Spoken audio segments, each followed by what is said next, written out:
इसके अलावा विपक्ष के पास कोई मुद्दा नहीं है।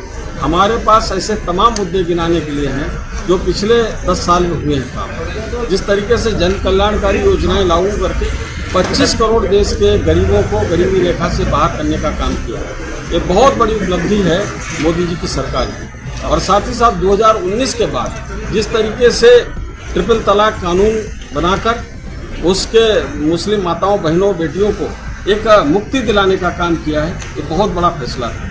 जिस तरीके से धारा 370 इस देश में हटाई गई जम्मू कश्मीर से, ये बहुत बड़ा फैसला है। मर्यादा पुरुषोत्तम श्री राम का मंदिर 500 वर्ष से लटका हुआ था, उसको बनने का काम हुआ है, ये बहुत बड़ा काम हुआ है। और सीए को लागू करना, ये बहुत बड़ा ऐतिहासिक काम इस देश में हुआ है और भारत को वैश्विक मंच पर स्थापित करने का काम मोदी जी ने किया। एक तरफ आपकी बीजेपी है और दूसरी तरफ गठबंधन है, बहुत सी पार्टियां मिली हैं। जी, चौथा चरण का चुनाव है, क्या लग रहा है कहीं गठबंधन उत्तर प्रदेश में जीतेगा?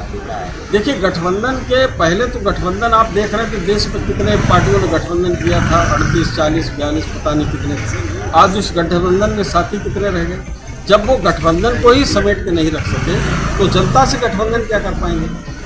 उनका गठबंधन खुद ही छिन्न भिन्न हो गया है और वोट तब मिलेगा जब उनका गठबंधन जनता के साथ है। आज जनता उनके साथ नहीं है, जनता से उनका गठबंधन टूट चुका है। जनता आज पूरी पक्के तरीके से मोदी जी के गठबंधन के साथ शामिल है और मोदी जी के पूरा आशीर्वाद दे रहे हैं। तो ऐसी परिस्थिति में उत्तर प्रदेश में हम 80 की 80 लोकसभा सीट जीतेंगे, देश में 400 पार जाएंगे, इसमें कोई संदेह नहीं। चौथे चरण में शाहजहांपुर में 2 शहजादे, देखिए 2 शहजादे तो मुझे लगता है कि ये चौराहे पे खड़े हो जाएंगे 4 दिन को और इनको समझ में नहीं आएगा किस राह पे चले।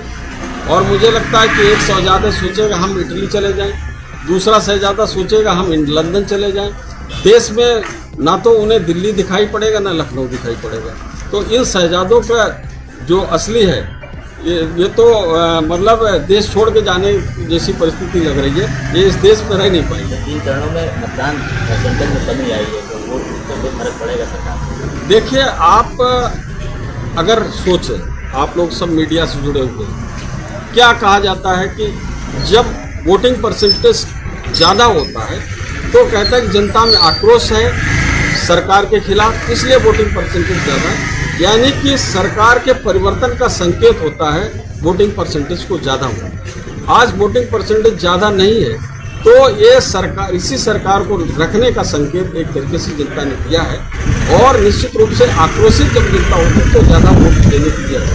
हम इतना प्रयास कर रहे हैं, तब हम भारतीय जनता पार्टी के जितने समर्थक हैं उनके सबके वोट डलवाने में सफल है, लेकिन विपक्ष के जो लोग हैं वो बूथ पर नहीं आए। शाहजहांपुर में टक्कर देख रहे हैं एक तरफा? शाहजहांपुर में निश्चित रूप से आप सब लोग जानते हैं कि एक तरफा पूरी तरीके से चुनाव है। समाजवादी पार्टी के प्रत्याशी घर से नहीं निकले। मैं तो कई लोगों से पूछा, भाई कहीं दिखाई पड़ी हूँ समाजवादी पार्टी के प्रत्याशी तो बताइए, तो मुझे तो किसी ने नहीं बताया समाजवादी पार्टी के प्रत्याशी दर्शन दिए।